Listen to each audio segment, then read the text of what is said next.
Bismillahirrahmanirrahim. Assalamualaikum warahmatullahi wabarakatuh. Kembali lagi bersama saya Rio Wijaya di sebuah kisah misteri.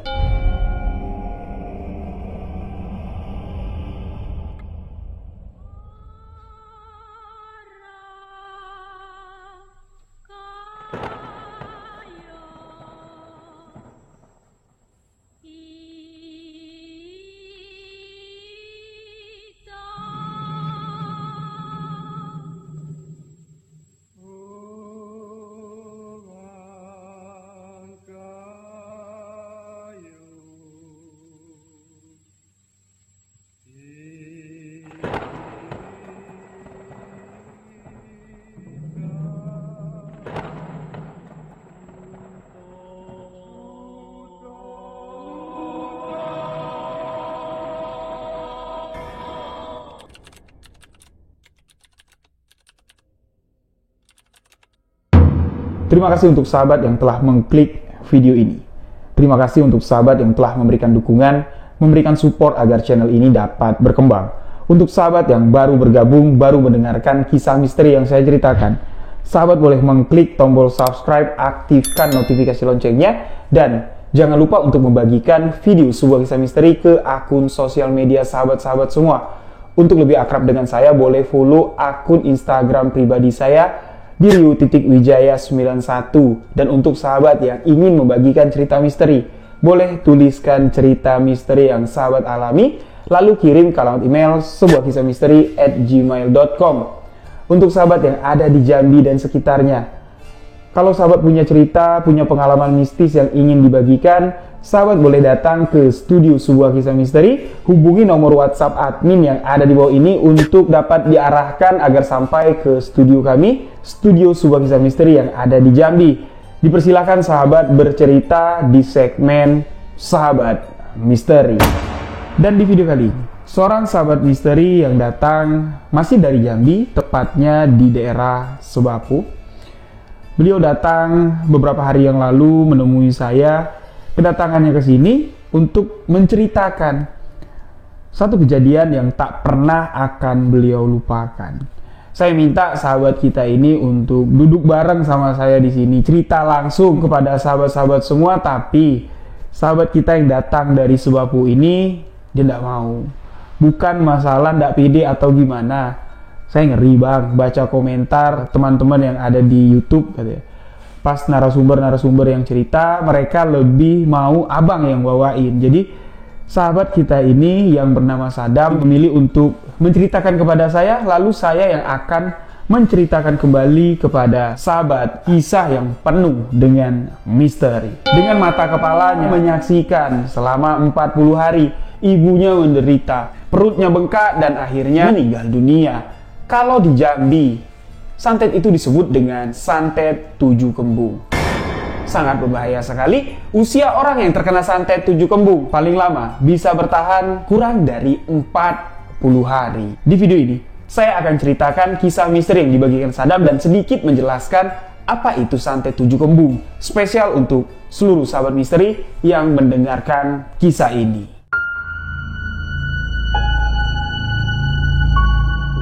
Pucuk dicinta ulan pun tiba. Banyak sahabat misteri yang request kepada saya, "Bang, kapan bang? Abang menjanjikan kepada kami mau menceritakan kisah santet 7 kembung. Kisah santet yang menggunakan boneka kayak boneka voodoo." Nah, di kesempatan kali ini, saya akan melunasi janji yang dulu pernah saya janjikan kepada sahabat. Dan kebetulan kisah yang dibagikan Sadam ini merupakan sebuah kisah santet dan itu adalah santet 7 kembung. Sadam di sini tidak tahu kalau santet yang ada di tubuh ibunya yang menyebabkan ibunya meninggal dunia itu adalah santet 7 kembung. Karena Sadam dan keluarga di sini awam sekali pengetahuannya tentang sesuatu yang berbau mistis. Dikisahkan, ketika kejadian ini terjadi, Sadam ini bukan anak-anak lagi. Jadi apa yang terjadi pada saat itu beliau masih dapat mengingat dengan jelas. Dimulai dari kisah pertikaian antara ibunya, almarhumah ibunya Sadam, dengan ayahnya Sadam. Diceritakan di sini, ibunya Sadam merupakan seorang ibu rumah tangga yang lemah lembut, seorang ibu rumah tangga yang sangat menyayangi sang suami. Ibunya di sini melayani ayah Saddam dengan penuh perhatian sekali. Bahkan Saddam bilang, sampai sempak bapaknya aja itu disetrikain rapi sekali sama ibunya. Merupakan sebuah pelayanan yang sangat luar biasa sekali dari sang istri. Sebelum bapak Saddam ini pulang, ya, sebelum pulang kerja lah, di jam-jam tertentu, semuanya sudah siap. Di meja makan, itu makanan sudah dihidang. Kopi hangat itu sudah menanti. Bahkan di sini, di kompor, di dapur, air hangat itu sudah dijerang untuk mandi bapaknya Saddam. Dan di suatu ketika, ibunya Saddam yang orangnya lembut, ya, orangnya penyayang, merupakan kelebihan dari ibunya Saddam. Setiap ada kelebihan, pasti ada kurangnya. Tak ada manusia yang sempurna. Pada suatu sore, ketika ayahnya Saddam ini pulang dari tempat kerja, seperti biasa, di depan pintu, di jam-jam ayahnya ini biasa sampai, ibunya sudah duduk, sudah rapi, sudah wangi untuk menyambut kedatangan sang suami tercinta. Pulanglah bapaknya si Saddam ini. Turun dari sepeda motornya, masuk ke rumah, langsung disambut dengan sang istri. Apa yang dilakukan oleh ibundanya Saddam ini? Ini patut sahabat-sahabat yang memiliki suami, ini patut ditiru. Suami datang, langsung disalam. Apa yang dibawa suami langsung diambil. Masuk ke kamar, pakaian suami dibuka, pakaian gantinya disiapkan, handuknya diberikan, disuruh mandi dulu. Setelah mandi, makanan di meja makan udah siap, mau ngopi, kopi udah siap. Nah, di sore itu ketika ibunya Saddam ini melepaskan baju ayahnya, di sini dia melihat dengan jelas di baunya, di bau baju itu, ini menempel lipstik seorang wanita dan bau parfum di baju itu, ini sangat wangi sekali, berbeda dengan parfum yang biasa dikenakan oleh ayahnya Saddam. Sontak di sini, sisi kekurangan dari ibunya Saddam di sini tiba-tiba muncul. Ibunya Saddam sangat cemburuan sekali, takut sekali kehilangan sosok sang suami ini. Dia orangnya tidak banyak nuntut, tidak banyak niku-niku, tapi sangat cemburuan sekali. Melihat bukti yang sudah ada, yang mana sebelumnya ibunya Saddam ini sudah sedikit agak curiga dengan gelagat ayahnya Saddam ini, tapi beliau di sini masih menampilkan pikiran itu, masih berpikir positif. Suamiku ndak macam-macam. Tapi dengan adanya bukti seperti itu, sudahlah, meledaklah di sini emosi amarah dari ibunya Saddam. Awalnya, ya, ibunya Saddam ini bertanya baik-baik dengan ayahnya Saddam. Pak, bapak tadi dari mana? Bapaknya Saddam di sini menjawab dengan agak sedikit sinis. Memangnya kenapa, Bu? Tumben kamu nanya kayak gitu? Enggak apa-apa. Emang ibu salah nanya kayak gitu sama bapak? Ya salah lah. Kan kamu tahu kalau suamimu dari pagi sampai sore kayak gini itu kerja, nyari nafkah untuk kalian. Oh, kerja ya Pak? Bukan ngerjain kan? Nah, di sini sedikit saja bapaknya Saddam ini disentil sama ibunya dengan kalimat. Bapaknya Saddam di sini langsung marah.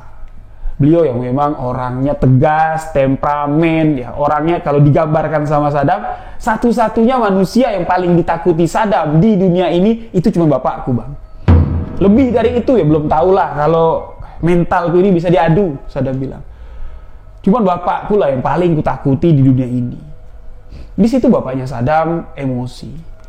Terjadilah pertengkaran, terjadilah keributan besar, yang mana bapaknya Saddam sama sekali tidak mau mengaku atas tuduhan yang diberikan oleh ibunya. Tidak tahu itu lipstik siapa, mana ada cewek yang mau cium-cium baju aku, itu cuma tuduhanmu saja, cuman kecurigaanmu saja. Tapi ibunya Saddam tidak mau mendengarkan alasan. Ibunya Saddam di sini cuman mau kejujuran. Pada saat itu, kalau saja bapaknya Saddam ini jujur, iya Bu, aku ada main dengan perempuan lain, ya mungkin hal yang memilukan di kehidupan Saddam tidak akan terjadi. Karena Saddam dapat melihat dan Saddam dapat menilai bahwa sang ibu, kalau saja bapakku jujur pada saat itu, ibuku akan mengikhlaskan bapak memiliki satu istri lagi. Beliau akan menerima semua keadaan asalkan rumah tangganya tak retak. Ini dapat dilihat, ini dapat dirasakan ketika hari-hari akhir sang ibu sebelum menghembuskan nafas terakhirnya. Di akhir kisah ini akan saya ceritakan. Dan inilah bagian yang paling memilukan sekali dalam kisah ini.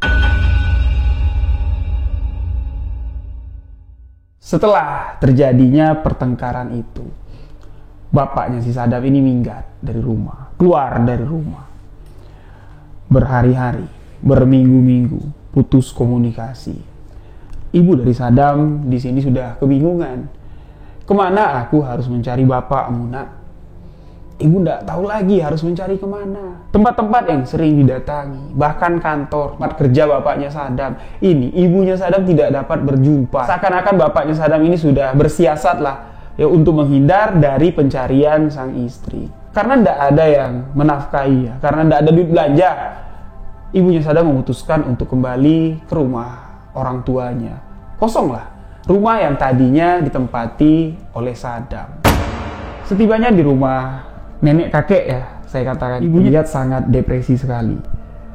Apa yang dirasakan di dalam hati ibunya di sini tidak dapat beliau curahkan kepada siapapun dan menyebabkan Ibu Kubang pada saat itu sempat bolak-balik lah ke rumah sakit jiwa karena tekanan mental yang menyebabkan kejiwaannya sedikit terganggu. Sadam yang sudah mengerti dengan keadaan pada saat itu, jelas di sini menyalahkan sang ayah. Walaupun dia takut dengan bapaknya, tapi sudah sekuat mungkin Sadam ini mencoba untuk memberanikan diri mencari bapaknya. Kakinya tak kuat untuk melangkah. Sampai di mana sudah berbulan-bulan bapak dan ibunya berpisah. Sadam dicari sama bapaknya. Sadam mau dibawa sama bapaknya untuk tinggal sama bapaknya karena bapaknya Sadam ini tahu kondisi ibunya Sadam sedang tidak stabil. Kondisi ibunya ini tengah mengalami gangguan kejiwaan. Karena bapaknya Sadam ini tahu ibunya Sadam kini tengah mengalami gangguan kejiwaan, tidak bakal bisa mengurus anak-anaknya. Makanya dari itu, di satu hari ketika Sadam keluar dari sekolahnya, dia kaget sekali melihat bapaknya tiba-tiba nongol, langsung ngerangkul Sadam. Sadam melihat, "Pak, bapak kok di sini?" "Iya, bapak mau jemput kamu." "Yuk, ikut bapak yuk." "Mau kemana?" "Dah ikut aja, kita makan." Nah, Sadam di sini ikut lah. Ikut naik, dibonceng pakai sepeda motor bapaknya. Si bapak mengajak Sadam mampir ke sebuah warung bakso. Setibanya di warung bakso, dari kejauhan Sadam ini sudah melihat seseorang yang sangat dikenal sama si Sadam. Seseorang yang tidak disangka-sangka Sadam menjadi pengkhianat dalam keluarga tersebut. Di satu meja di warung bakso itu, Sadam melihat ada dua orang perempuan yang tengah duduk di sana menatap ke arah Sadam dan bapaknya. Satu usianya sebaya dengan bapak, dan satu lagi ini tidak jauh beda usianya dengan Sadam. Si bapak merangkul baunya Sadam, mengajak Sadam untuk duduk menghampiri dua wanita tersebut. Siapa wanita itu? Yang muda. Ini dikenal sama Sadam, sangat dikenal sekali. Itu adalah kakak pertama Sadam. Tapi yang usianya sebaya bapak, Sadam tidak mengenali. Bapaknya Sadam pun memperkenalkan kepada Sadam, "Kenalin nih, bunda kamu." Syoklah Sadam di sini mendengar kalau bapaknya menyebut perempuan itu dengan sebutan bunda kamu. "Loh, kok bunda, Pak? Ibu aku di rumah, bukan dia." "Kamu siapa? Kamu pacar bapakku? Atau sudah jadi istri?" Wanita itu tidak marah, digituin sama Sadam. Malahan wanita itu tersenyum sembari mengulurkan tangannya untuk mengajak Sadam berjabat tangan, tapi itu diacuhkan sama si Sadam. Sadam di sini beralih ke kakak perempuannya dan bertanya, "Jadi kamu udah tahu, Kak, apa yang dilakukan sama bapak? Jadi kamu tahu, Kak, selama ini bapak di mana?" "Aku nggak nyangka ya, Kak. Tega kamu melihat ibu sehari-hari kayak gitu nyariin bapak sampai stres. Kamu tidak pernah cerita sama ibu kalau kamu ketemu bapak. Kamu juga tidak cerita sama aku kalau kamu berkomunikasi dengan bapak." Diam aja kakak perempuannya Sadam. Nah, Bapaknya Saddam mencoba untuk menenangkan Saddam dan mengutarakan niatnya, sudahlah, jangan ribut. Ini baru kalian berdua, besok bapak juga mau menjemput adik kalian, biar kita bisa kumpul bareng-bareng. Mau kan Saddam? Dia seakan-akan tidak mendengar apa yang diucapkan bapaknya, apa yang ditanyakan bapaknya. Mau tidak kita kumpul sama-sama? Yang ada di pikiran Saddam di sini cuma penderitaan yang dialami oleh ibunya. Miris sekali lah apa yang dibayangkan Saddam dengan fakta yang sekarang dilihatnya. Kakak perempuannya berkhianat, bapaknya sedang senang-senang dengan perempuan lain. Nah, di keluarga itu Saddam ini 3 beradik dia. Saddam anak kedua, ya, merupakan anak laki-laki satu-satunya. Jadi bapaknya si Saddam ini walaupun keras mendidik Saddam, beliau sangat perhatian sekali dengan si Saddam ini karena ya satu-satunya anak laki-laki di keluarga tersebut ya Saddam ini. Dan satu-satunya cucu laki-laki di sebelah bapaknya si Saddam ya ini cuman Saddam ini doang. Yang mana perhatian dari keluarga bapaknya Saddam ini sangat besar sekali sama si Saddam. Terlebih ibu dari bapaknya Saddam atau Oma lah di sini kita sebut.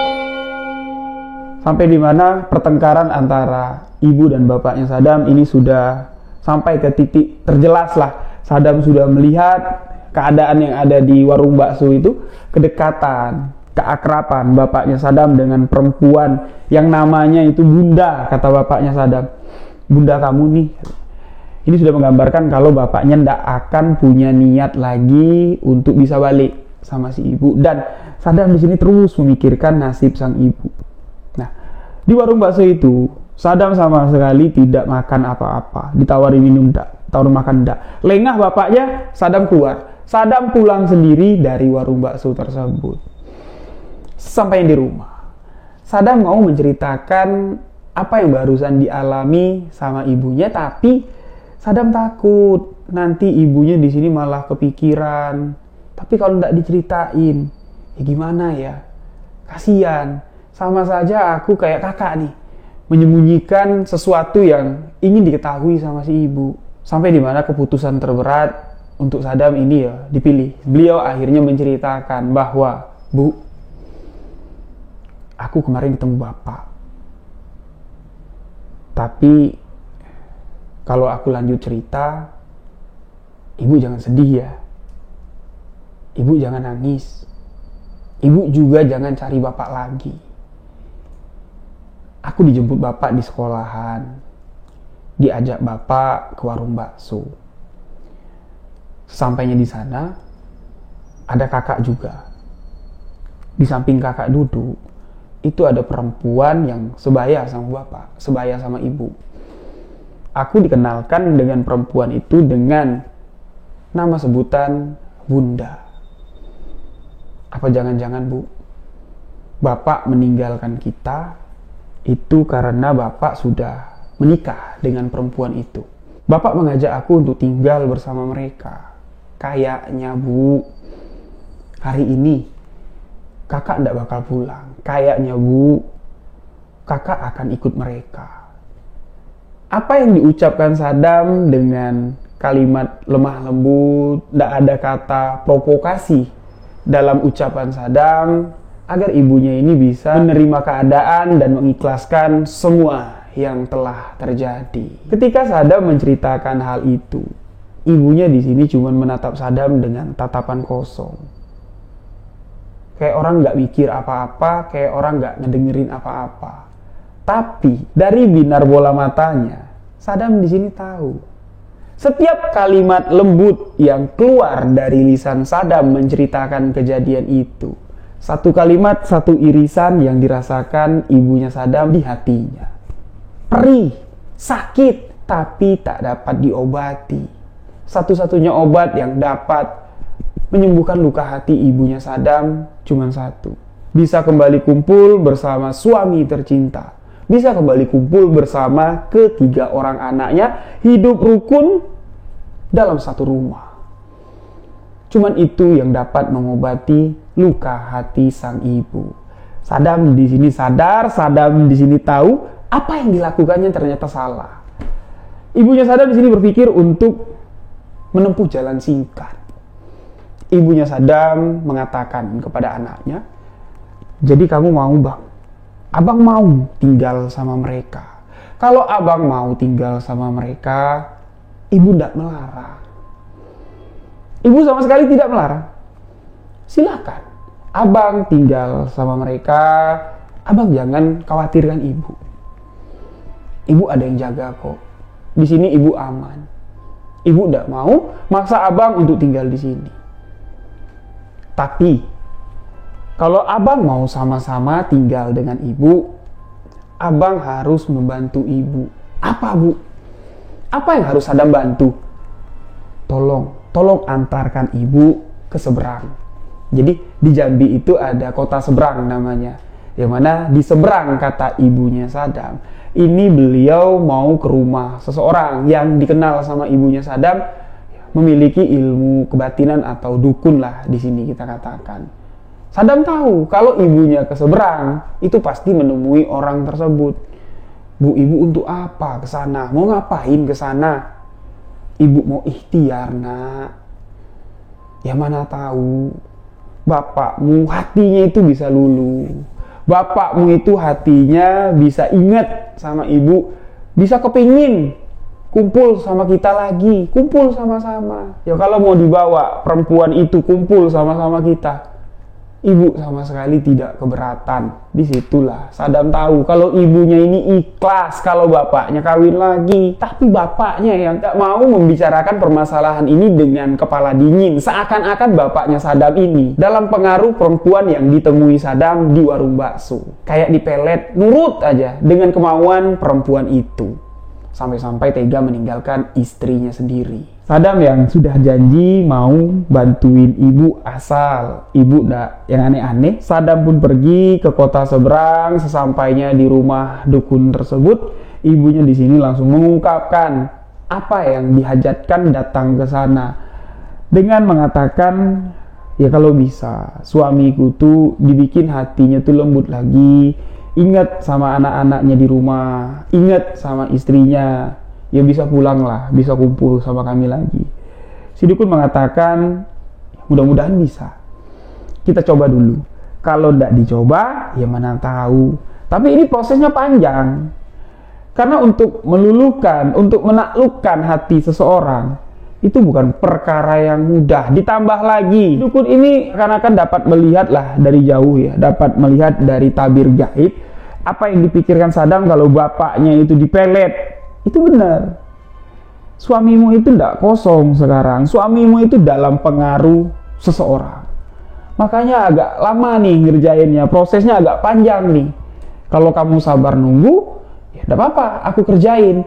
Ibunya Saddam mengatakan, ya tidak apa-apa. Selagi aku masih ada nafas, aku akan menunggu suamiku untuk pulang kembali bersama kami. Dukun itu pun menjanjikan kepada ibunya Saddam untuk ngerjain bapak Saddam agar bisa balik ke rumah. Agar pengaruh dari seseorang tersebut dapat terlepas. Namun, kekuatan gaib yang melindungi perempuan yang menguasai bapaknya Saddam ini ternyata bukan kaleng-kaleng. Dukun yang tadi mengatakan dia janji akan ngerjain itu, ya memang janjinya ditepatin, sahabat-sahabat. Bahkan di sini si dukun kena tulah dari apa yang dilakukannya, mencoba untuk kembali membuka pikiran sehat, akal sehat bapaknya Saddam. Kekuatan gaib yang ada di perempuan ini tahu, dukun ini yang malah diserang. Dukun itu menyerah. Dia mengatakan kepada ibunya Saddam, kalau aku lanjutkan, aku yang mati. Ini berbahaya. Ya sudahlah, ikhlaskan saja daripada sesuatu hal yang buruk akan terjadi nanti. Aku takut orang ini sadar kalau aku ini kamu yang merintahin, malah kamu yang dikerjain balik. Itu yang kutakutkan. Bisa-bisa kita dalam bahaya. Dukun itu menyerah dan mengatakan kepada ibunya Saddam, ya sudah, ikhlaskan saja. Ikhlas. Tapi ibunya Saddam sama sekali belum dapat menerima. Dengan cara halus tidak dapat ditempuh. Ibunya Saddam tidak putus akal. Walau dengan kondisi yang masih minum obat-obatan dari rumah sakit jiwa. Karena ibunya ini sering marah-marah sendiri. Sering duduk ngelamun berjam-jam bahkan berhari-hari. Kalau obat itu dirutin, kesadaran dari ibunya si Saddam, ini dapat pulih. Tapi kalau obat itu tidak diminum dengan tambahan masalah seperti sekarang, Saddam nggak ngebayangin apa yang akan terjadi kepada ibunya. Makanya dari itu, Saddam di sini selalu mengawasi ibunya. Tapi alhamdulillah, ibunya nggak nunjukin gejala kalau penyakit kejiwaannya kumat. Saddam pun enggak. Tapi Saddam di sini nggak tahu satu hal, bahwa ibunya mencoba untuk beberapa kali kembali mencari bapaknya. Ketika Saddam tahu, Saddam di sini marah besar. Untuk apa, Bu? Nanti apa yang dikatakan dukun kemarin bisa terjadi loh, Bu. Ibu nanti diapa-apain sama orang itu. Ya sudah, kita di sini aja. Biarinlah bapak sama perempuan itu. Setelah Saddam mengatakan hal itu kepada ibunya, seakan-akan memberikan gambaran keteguhan hati, keikhlasan untuk menerima kenyataan, Saddam seakan-akan bisa melihat binar yang beda ya dari bola mata ibunya yang sebelumnya ini selalu berkaca-kaca dengan tatapan kosong. Sekarang itu seperti ada sedikit cahaya kehidupan. Semangat hidup itu mulai timbul dari ibu. Yang biasanya ibunya Saddam ini bangun tidur, duduk, ngelamun. Pindah ke depan, duduk, ngelamun. Tapi pada hari itu, saat semangat hidup terlihat dari binar bola mata ibunya, Saddam merasa kalau ibunya sudah pulih 100%. Saddam merasa kalau ibunya sudah kembali seperti ibu yang dulu. Nggak ada beban pikiran lagi, nggak depresi lagi, nggak stres lagi. Tapi kebahagiaan Saddam, kebahagiaan keluarga dari ibunya, ini nggak berlangsung lama. Kondisi sudah mulai membaik. Aktivitas sudah mulai bisa dilakukan kembali seperti biasa oleh sang ibu. Di satu ketika, ibunya Saddam di sini merasakan sakit perut yang sangat luar biasa sekali. Dibilang mules, tapi nggak mules. Dibilang kembung, tapi nggak kembung. Kalau salah makan, nggak mungkin. Ibunya yang berbaring di atas tempat tidur, sambil meringis, merintih kesakitan, memegang perutnya, memanggil nama Saddam. "Dam, tolong ibu nak, perut ibu sakit." Saddam langsung masuk ke kamar ibunya. "Ambilin minyak nak, ambilin minyak hangat, olesin perut ibu." Diambil minyak panas sama Saddam. Duduk Saddam di samping ibunya di atas tempat tidur. Perlahan Saddam membuka baju yang menutupi bagian perut ibunya. Ketika dibuka, Saddam kaget di sini. Wah, kok perut ibu beda, Bu? Beda kenapa, nak? Apa yang beda? Perut ibu kok buncit, kayak orang hamil. Masa? Ibunya bilang. Dilihat sama ibunya, bangun ya, bangkit kayak gini, dibuka sama Saddam baju ibunya. Memang terlihat seperti orang hamil, kayak orang hamil 9 bulan. Yang lebih menakutkan dan mengerikannya lagi, urat-urat di perut ibunya ini pada nongol semua. Saking kencangnya perut ibunya Saddam pada saat itu, urat-urat itu pada keluar semua. Semakin urat-urat itu terlihat, semakin rasa sakit yang dirasakan oleh ibunya Saddam. Sakit, sakit, dia bilang. Saddam yang tidak tahu harus berbuat apa. Di sini hanya dapat menenangkan ibu dan memperhatikan apa yang sebenarnya terjadi. Perut ibunya yang bisa buncit, tiba-tiba bisa kempes, buncit lagi, kempes lagi.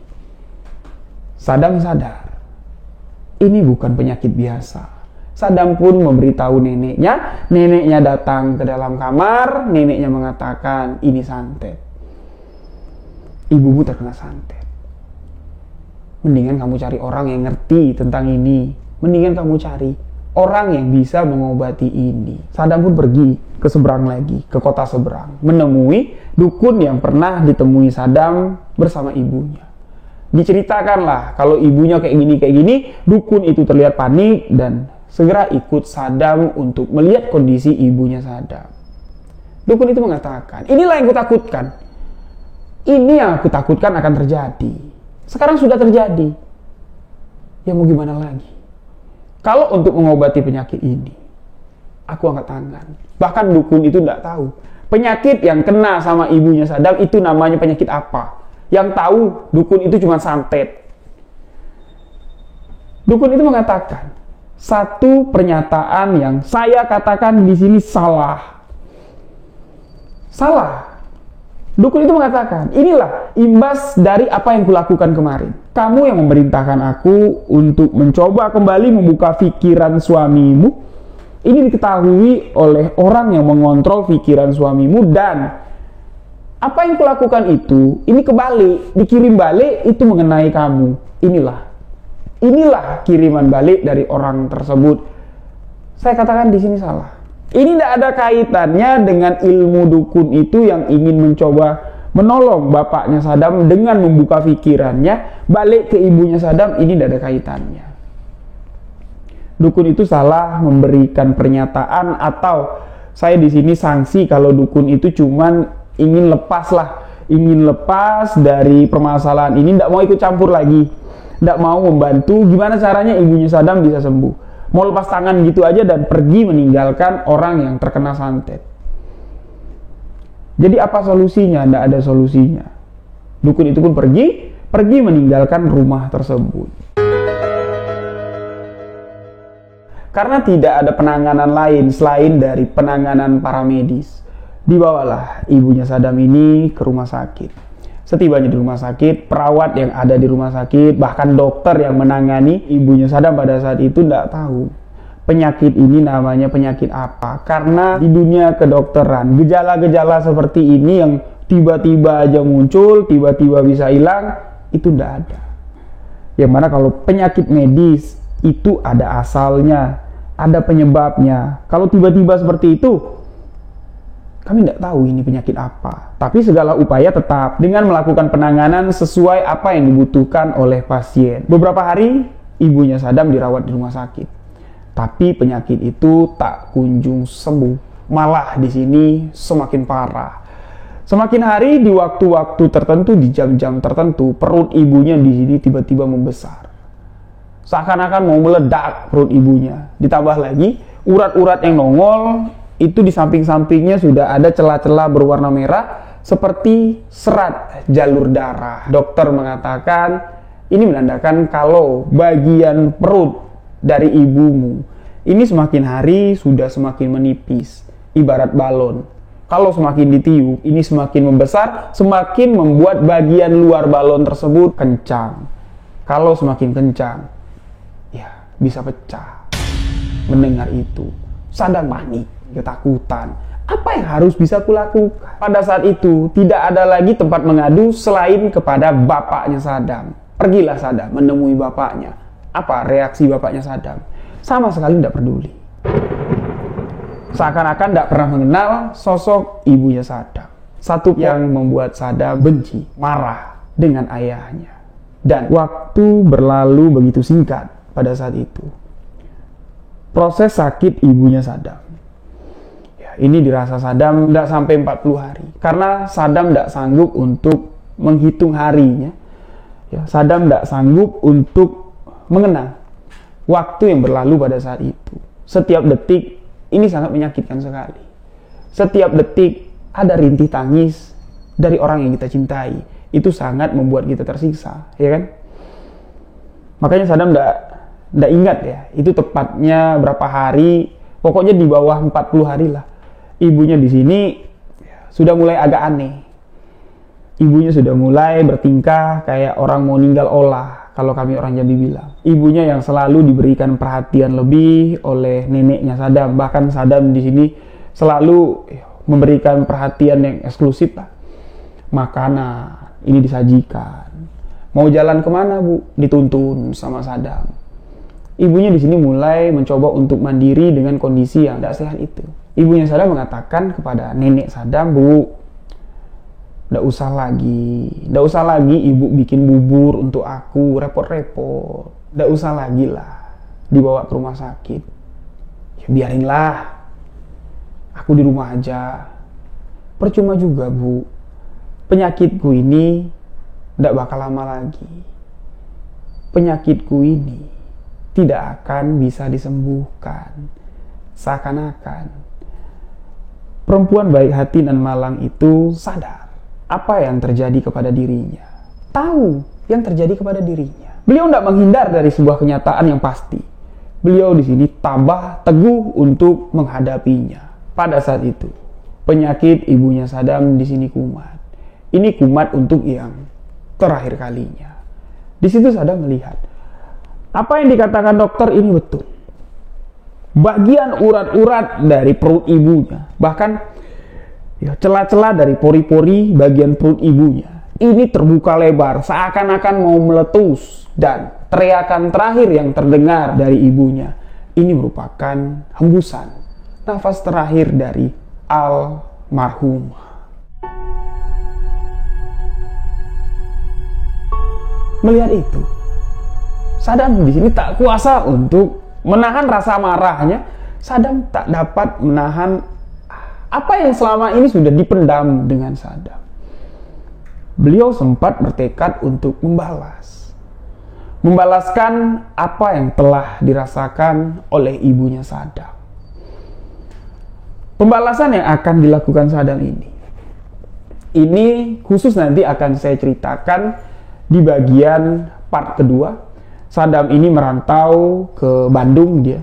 Ya, di Bandung dia mencari orang yang ditunjukin sama temannya, katanya orang ini punya ilmu sakti, orang ini bisa mewujudkan Nyi Ratu Roro Kidul, bisa membuat seseorang yang ingin nuntut ilmu dengan Nyi Roro Kidul ini bisa sakti. Saddam berniat untuk membunuh orang yang telah menyakiti ibunya. Tidak pandang bulu siapapun itu. Nanti akan saya ceritakan setelah video ini tayang. Khusus nanti di bagian perjalanan Saddam untuk menuntut ilmu. Setelah ibu Saddam meninggal dunia, Saddam di sini bingung. Dia mau tinggal di mana? Apa aku harus tetap menetap di sini sama nenek, ibu dari almarhumah ibuku, atau aku harus ikut bapak? Tapi kalau ikut bapak, kayak adik, kayak kakakku, aku harus bertemu dengan wanita itu. Wanita yang sudah dipastikan sama Saddam kalau wanita itulah yang mencelakai ibunya. Tapi Saddam tidak ada pilihan untuk menjalankan misinya. Saddam di sini butuh 1 tahun lagi, karena pada saat itu kan Saddam masih sekolah, belum lulus sekolah. Setahun lagi dia baru tamat SMA. Jadi dalam waktu setahun Saddam di sini menahan hati, tinggal bersama ibu tiri, yang mana ibu tirinya Saddam, kalau di depan Saddam ini baik sekali, lembut sekali, menunjukkan kalau aku tuh tidak salah, bukan aku pelakunya, aku tidak merebut bapak kamu kok. Itulah ya yang digambarkan oleh ibu tirinya ketika bertemu, ya memperlakukan Saddam layaknya seperti anak kandungnya sendiri. Saddam tidak terpancing dengan kelihayan, dengan akal picik dari perempuan tersebut. Dia di sini hanya bertahan selama setahun. Lulus dari SMA, Saddam minta kuliah dengan bapaknya, yang mana setahun tinggal dengan bapak. Saddam melihat perubahan 180 derajat dari bapak. Perlakuan bapak terhadap Saddam, perhatian bapak terhadap Saddam, ini tidak seperti dulu lagi. Yang mana dulu dikit-dikit Saddam, karena satu-satunya anak laki-laki di keluarga bapak ya Saddam, cucu laki-laki. Karena sudah menikah dengan istri muda ya, istri baru, mungkin bapaknya Saddam berpikir, yo, mana tahu nanti aku punya anak laki-laki bisa menggantikan kamu. Tapi harapan tetap harapan. Sikap keras bapak Saddam terhadap Saddam ini terus dilakukan bapaknya. Entah apa tujuan maksud dari bapak memperlakukan Saddam seperti itu. Apakah ada pengaruh dari wanita yang pura-pura baik di depan Saddam, atau memang sengaja dilakukan bapak untuk mendidik Saddam menjadi seorang laki-laki yang kuat. Setahun sudah berlalu, masa-masa sulit tinggal bersama ibu tiri sudah dilalui oleh Saddam. Sampai di mana lulus SMA, Saddam mengutarakan, Pak, aku mau kuliah. Nggak usah, kamu nggak usah kuliah dulu. Selesaikan kuliah kakakmu dulu. Tahun ini kakakmu itu besar sekali biayanya. Kamu tahun depan kuliahnya. Nggak, aku nggak mau, Saddam bilang. Aku mau kuliah. Nggak, kata bapaknya. Ya udah, kalau bapak nggak mau nguliahin aku, ya sudah, tidak apa-apa. Sedikit dengan ada ancaman. Tapi ancaman itu sama sekali tidak mempan. Malah bapaknya di sini mengatakan, ya lebih baik aku mentingin kakakmu, anak perempuan. Kamu nantilah, kamu kan lanang.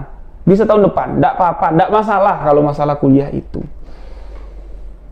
Yang terlihat sekarang yang diprioritaskan oleh bapaknya ini adalah kakak perempuannya. Sadam mulai merasa tersisihkan dan Sadam mulai merasa kalau aku tidak dibutuhkan lagi di keluarga ini. Dan dari perasaan itulah Sadam membulatkan tekadnya, ya, dari informasi yang disampaikan teman kalau di Bandung itu ada orang sakti bisa mengajari Sadam ilmu-ilmu kebatinan dan segala macam, bisa nyakitin orang, bahkan bisa bunuh orang. Sadam nekat merantau ke Bandung dengan modal nekat.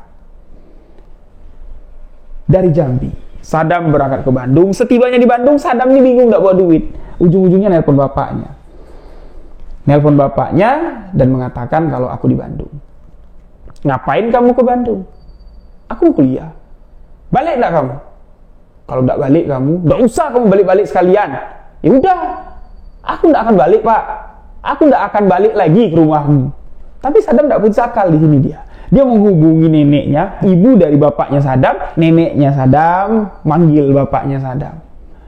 Kalau kamu membiarkan anak itu di Bandung lontang-lantung, lebih baik kamu yang lontang-lantung. Kamu keluar dari keluarga ini. Tidak usah kamu ngaku anak ibu. Kalau kamu tega mentelantarkan satu-satunya cucu laki-lakiku. Mau tidak mau bapaknya Sadam ini nelpon Sadam. Kamu mau apa jadinya? Mau kuliah? Berapa? Udah kamu hitung dah? Sampai kamu lulus kuliah, berapa biayanya? Sadam minta uang 80 juta dan berjanji. Setelah bapak mengirimkan uang 80 juta ini, aku tidak bakal minta duit lagi sama bapak. Kalau aku minta duit dengan bapak boleh anggap aku sebagai pecundang. Dan kesepakatan pun terjadi. Uang 80 juta dikirim sama bapaknya Sadam. Sadam di sini tidak kuliah. Tidak ada satu semester Sadam kuliah. Uang 80 juta dihabiskan Sadam untuk mencari ilmu. Inilah yang akan saya ceritakan di part kedua, kisah perjalanan Sadam mencari ilmu bertemu dengan Nyi Ratu Roro Kidul. Namun saya sedikit ingin menjelaskan akhir kisah. Apa sih yang terjadi yang dialami oleh ibunya Sadam? Santet yang ada di Jambi ini banyak ragamnya. Mungkin di daerah-daerah lain santet ini termasyhur juga ya. Ada yang percaya, ada yang enggak. Ada yang menganggap santet ini bullshit, akal-akalan dukun. Silahkan bebas berpendapat. Tidak ada yang memaksakan harus percaya, yakin dengan ilmu santet, tidak ada. Yang boleh diyakinin cuma satu, yang maha kuasa, yang punya segalanya di dunia ini. Itu yang harus kita yakinkan. Kalau santet-santetan, ilmu-ilmuwan, itu cuma seujung kuku dari kuasa yang maha pemilik segalanya ini. Jadi, santet yang masuk ke almarhumah ibunya Sadam. Kalau dari cerita Sadam, ya, pada saat duduk sama saya di studio ini, Sadam cerita, Sadam tidak tahu kalau santet itu namanya santet 7 kembung, tapi ketika Sadam ini bercerita dan saya dapat menyimpulkan kalau itu adalah santet 7 kembung. Yang mana santet 7 kembung ini salah satu santet yang mematikan selain 7, selain adung dan cindung. Karena santet 7 kembung ini banyak media yang dilakukan oleh dukun jahat untuk melepaskan santet 7 kembung ini. Kalau yang pernah saya pedalamin ya, atau sebagian sepenggal perjalanan hidup saya lah, di kisaran tahun 2010-2011 kalau nggak salah, memasuki kawasan TNKS ya, Taman Nasional Kerinci Seblat. Saya sengaja masuk ke sana untuk berbaur, untuk dapat bertemu, bertatap muka dengan orang-orang rimba, suku anak dalam yang menempati wilayah tersebut. Tujuan saya ke sana bukan buat observasi, penelitian, enggak, tapi untuk membuktikan kebenaran ilmu yang ada di dalam rimba, ilmu suku anak dalam, salah satunya santet. Dan saya bertemu dengan seorang temenggung yang ingin mengajarkan saya santet yang disebut 7 kembung. Gimana cara santet 7 kembung itu bisa dilepas? Banyak ragam dan banyak caranya, tapi saya ambil saja satu yang bisa membuat sahabat-sahabat menggambarkan apa yang dilakukan si dukun ini akan bereaksi kepada orang yang dikirimkannya santet 7 kembung. Hati-hati. Apa yang saya ceritakan ini dapat sahabat-sahabat contoh, tapi tidak bakal ada faedahnya karena lafal ilmu atau bacaan untuk melepas ilmu itu harus dipelajari dan harus diberikan langsung oleh gurunya. Cara ini sahabat buat tidak bakal bisa bereaksi pada siapapun. Jadi 7 kembung. 7 kembung itu diambil dari 7 angin yang bisa masuk ke dalam tubuh kita yang menyebabkan kita sakit. Pernah nggak sahabat-sahabat bilang, aduh encok nih sakit, masuk angin. Aduh tolong dong kerokin, masuk angin. Itulah angin yang tak terlihat, angin yang dapat menyakiti kita. Kalau angin itu diambil dari 7 angin, digabungkan menjadi satu, dipadukan menjadi satu kekuatan, dimasukkan ke dalam tubuh seseorang dengan niat untuk membunuh, untuk mencelakai dengan hakikat, angin itu akan terus mengembang. Dengan syariat, seutas benang, 1 tempurung kelapa, dan 1 kodok yang masih hidup. Jadi kodok ini kan banyak modelnya ya, banyak ragamnya lah. Kalau saya bilang itu kodok bangkong, itu kodok yang badannya besar. Kalau dia napas itu, bagian dagu ke bawah ini, bagian perut ini bisa ngembang kayak balon. Ngembang, nutup. Itu saya sebut kodok bangkong kalau saya bilang. Nah, kodok bangkong itulah yang menjadi media untuk melepas santet 7 kembung. Salah satu media untuk melepas santet 7 kembung. Banyak media-media lain. Jadi, dari apa yang saya pelajari, yang ditunjukkan sama orang rimba ini, kalau mau menyakiti orang dengan 7 kembung, itu ambil benang itu seukuran depa, itu ambil tempurung kelapa, yang atasnya ini sama sekali belum cacat, belum bolong. Ambillah kodok bangkong tadi, cari tempat yang gelap. Ya, kalau di rimba itu tempat gelap itu biasanya kalau tidak di bawah batang rubuh, ya itu ya di balik batu lah atau di dalam gua. Cari tempat yang gelap, sama sekali nggak ada sinar matahari. Jadi ruangan atau tempat itu tuh kurang oksigen, ya, jadi susah untuk bernapas. Nah, di tempat itulah amalan untuk melepas santet 7 kembung ini itu dibacakan.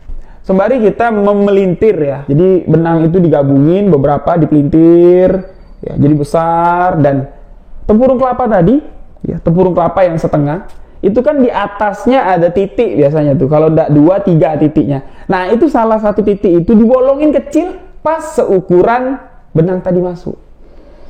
Setelah dimasukkan, ambil kodok bangkong tadi, ikat di pinggangnya. Jadi kodok bangkong itu, kalau kodok bangkong ini melompat, otomatis benang itu tertarik, tempurung kelapa ini bakal ikut melompat juga. Plok! Jadi kemana kodok itu melompat, dia akan tertutup dengan tempurung kelapa. Dihakikatkan seperti ini. Kodok bangkong itu melompat, nyut, besar nih perut ibunya nih, tapi belum ada anginnya. Ketika tempurung itu kembali menutup si kodok bangkong yang melompat, dia dapat melihat cahaya, tiba-tiba ditutup lagi dengan tempurung. Plek. Otomatis di sini kodok itu akan mencari napas, mengembungkan perutnya, dan disitulah angin 7 kembung masuk. Dimasukkan dengan kekuatan gaib dan membuat perut orang yang terkena santet 7 kembung ini serasa mau pecah. Reaksinya pun terlihat jelas sekali, urat-uratnya itu kontras, nongol-nongol semua. Itu sakitnya, na'udzubillahi min zalik. Ya, jangan sampailah kita mengalami hal seperti itu, na'udzubillahi min zalik. Sangat sakit dan mengerikan sekali. Dan santet 7 kembung ini itu ya bisa bertahan, orang yang terkena santet 7 kembung ini ya selama kodok bangkong ini bertahan. Kodok bangkong itu kalau tidak makan, kalau tidak minum, terus ditutup dengan batok kelapa atau tempurung kelapa, dia napasnya susah. Kalau lewat dari 40 hari umurnya, ini udah hebat kodok itu.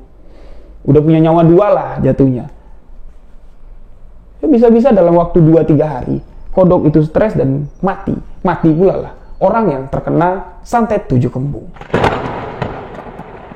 Itu dijelaskan oleh salah satu temenggung ya, yang memiliki santet 7 kembung. Nah, jadi ketika Saddam ini bercerita dengan saya tanya sama Saddam, kamu tahu enggak itu penyakitnya apa? Enggak tahu bang, yang jelas kena santet bang, ngeri lah bang pokoknya. Kalau kamu tidak tahu, aku kasih tahu ya. Apa bang? Itu namanya 7 kembung. Apa itu bang 7 kembung? Saya jelaskan lah. Seperti yang barusan saya katakan, Saddam di sini kayak terperangah, seakan-akan ya yang digambarkan kodok bangkong yang ditutup dengan tempurung kelapa tadi ya sesuai dengan apa yang dilihatnya semasa almarhumah ibunya mengalami santet 7 kembung.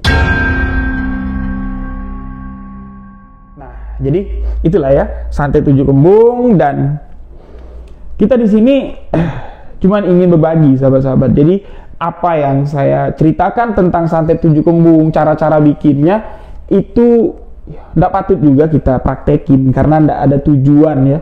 Dan walaupun tujuannya ada, itu tidak baik, cuman untuk menyakiti orang. Makanya ilmu santet 7 kembung ini tidak saya ambil amalannya, cuman sekedar ingin tahu saja. Nah, jadi inilah kisah yang dibagikan oleh sahabat kita Saddam yang mendengarkan kisah ini. Terima kasih telah datang dan membagikan secara langsung ceritanya kepada saya. Mohon maaf jika penyampaian saya dalam kisah ini ada yang kurang tentang apa cerita yang dibagikan Saddam. Mohon maaf, yang namanya manusia penuh dengan kehilapan. Ada salah kata, salah ucap dalam penyampaian kisah ini, saya mohon maaf. Untuk sahabat yang punya cerita boleh kirimkan ke alamat email sebuahkisahmisteri@gmail.com. Datang ke studio Sebuah Kisah Misteri, bagikan cerita sahabat secara langsung, WhatsApp ke nomor admin yang ada di bawah ini. Saya Rio Wijaya mengucapkan wabillahi taufik wal hidayah. Wassalamualaikum warahmatullahi wabarakatuh. Salam Sebuah Kisah Misteri.